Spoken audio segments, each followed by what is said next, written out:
Hey Pioneer parents and athletes. This video is especially for the parents because we have talked to the athletes about this topic already, but I wanted to inform the parents, just make sure you knew one of the systems that we're testing out this year to see if it works. So we know with so many kids that there's always going to be days where you can't make it to practice, you have a doctor's appointment. We know there's also athletes that are in other sports, music practices, stuff like that, or you're supporting a sibling who's maybe competing in another event.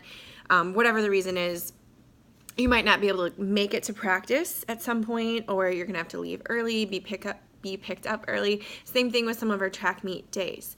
So parents, I'm going to show you one of the things that we've implemented with our athletes that's been working pretty well so far, and we just need a little bit more support from parents to remind their kids to do this.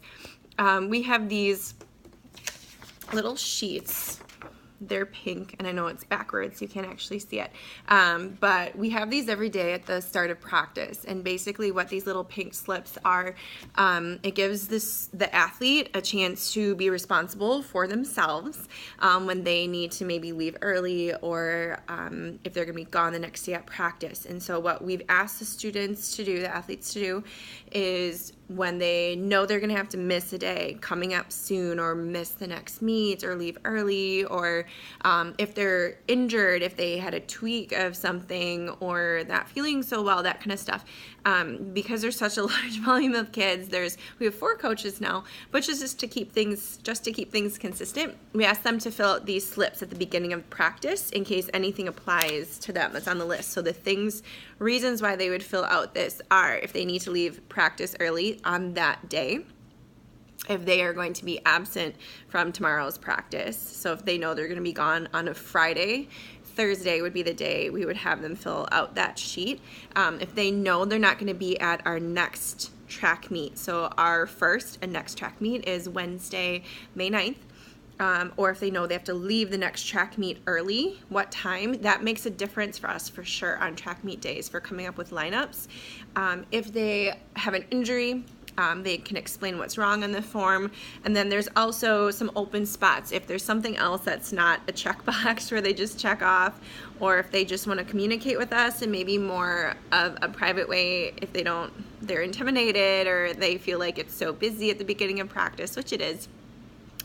They just write that down. And then during the warm-up time, we look through all of these, and we just kind of set aside the ones where it's kids that we know they have to leave early. If it's gone the next day or gone the next meet, we make a note of it for the next day or for that meet. And then if it's something where if the athlete is injured, or something else is up that they told us about, then we find that athlete during practice and we just follow up with them to make sure they're okay, or usually it's just a quick reminder if they have a little injury or if they have a tweak to take things easy, or we give a little modification for that practice. So anyways, this is an attempt, it's working so far pretty well, to make students, the athletes, responsible for themselves. And so parents, it's totally okay if you're still emailing or texting us that your kid is going to be gone, and especially if it's something last minute where the student maybe didn't know, or there's a miscommunication in the family. But we want to teach our athletes to be responsible for a schedule. They're in middle school, 7th and 8th grade. I know they have a lot of stuff going on. This is something they're definitely capable of. So parents, I just ask for your support in, if you know that your athlete's going to be gone on a day or has one of these things going on, remind them to fill out the pink form at the start of practice. That would help us out a lot. Thanks.